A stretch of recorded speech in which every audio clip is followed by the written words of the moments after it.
شروع اللہ کا نام لے کر جو بڑا مہربان نہایت رحم والا ہے۔ جب آسمان پھٹ جائے گا اور اپنے پروردگار کا فرمان سن لے گا اور یہی اس کے لائق بھی ہے، اور جب زمین ہموار کر دی جائے گی اور جو کچھ اس میں ہے وہ اسے نکال کر باہر ڈال دے گی اور بالکل خالی ہو جائے گی اور اپنے پروردگار کے ارشاد کی تعمیل کرے گی اور اس کو لازم بھی یہی ہے، تو قیامت قائم ہو جائے گی۔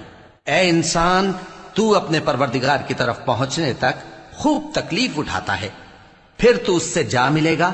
اب جس کا نامہ اعمال اس کے داہنے ہاتھ میں دیا جائے گا اس سے حساب آسان لیا جائے گا اور وہ اپنے گھر والوں میں خوش خوش واپس آئے گا، اور جس کا نامہ اعمال اس کی پیٹھ کے پیچھے سے دیا جائے گا تو وہ موت کو پکارے گا اور دوزخ میں داخل ہوگا۔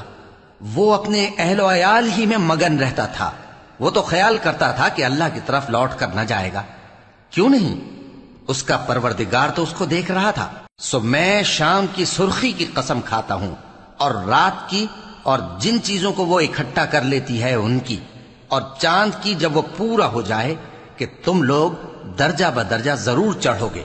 تو ان لوگوں کو کیا ہوا ہے کہ ایمان نہیں لاتے، اور جب ان کے سامنے قرآن پڑھا جاتا ہے تو سجدہ نہیں کرتے، بلکہ کافر جھٹلائے جاتے ہیں، اور اللہ ان باتوں کو جو یہ اپنے دلوں میں چھپاتے ہیں خوب جانتا ہے۔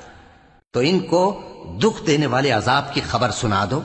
ہاں، جو لوگ ایمان لائے اور نیک عمل کرتے رہے ان کے لیے بے انتہا اجر ہے۔